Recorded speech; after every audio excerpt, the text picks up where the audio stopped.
नमस्कार, आप देख रहे हैं इंडिया न्यूज। ब्रेक के बाद आप सभी का बहुत बहुत मैं स्वागत करती हूं। आपके साथ मैं सृष्टि मिश्रा। चलिए शुरुआत करते हैं बुलेटिन की। सुबह के 9:30 बज चुके हैं।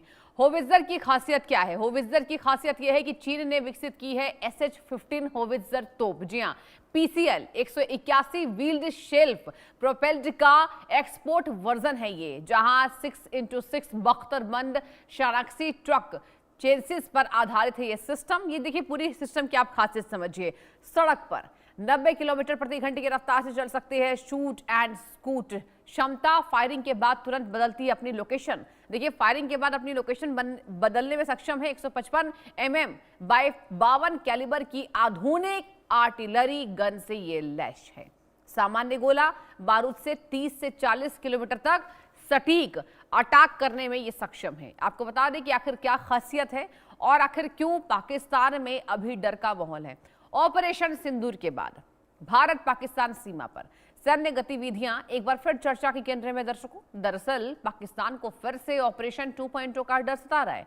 आसिम मुनीर ने चीन से हासिल की गई 250 अत्याधुनिक SH-15 होवित्जर तोपों को भारत से लगी पश्चिमी सीमा पर यहां तैनात करना शुरू कर दिया है। भारत से लगी पश्चिमी सीमा पर, जी हां, ये 155 मिलीमीटर की truck mounted self propelled artillery system है, जिनकी सबसे बड़ी ताकत है इनकी लंबी मारक क्षमता और तेजी से स्थान बदलने की क्षमता इसमें मानी जाती है। अब सैन्य सूत्रों के मुताबिक इन तोपों की जो रेंज है विशेष गोला बारूद के साथ 72 किलोमीटर तक ये पहुंच सकती है, जिससे सीमा के नजदीकी मौजूद कई रणनीतिक क्षेत्रों पर नजर रखने और फायर पावर बढ़ाने की क्षमता मिलती है। बताया यह भी जा रहा है कि पाकिस्तान इन सिस्टम्स को उत्तर से दक्षिण तक विभिन्न संवेदनशील सेक्टर में तैनात कर रहा है। विशेषज्ञों का मानना है कि ये कदम ऑपरेशन सिंदूर के दौरान हुए नुकसान की भरपाई और अपनी आर्टिलरी ताकत को आधुनिक बनाने की रणनीति का हिस्सा ये पाकिस्तान का। जी हां,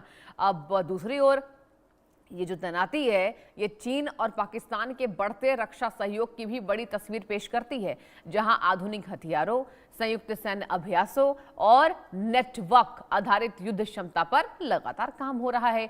पाकिस्तान के आर्मी मुखिया शायद ये भूल गए कि भारत के पास भी, बता दें आपको, K9 वज्र जैसी आधुनिक आर्टिलरी प्रणालियां मौजूद हैं, लेकिन पाकिस्तान की नई तैनाती सीमा पर सैन्य संतुलन को लेकर नई बहस छेड़ रही है।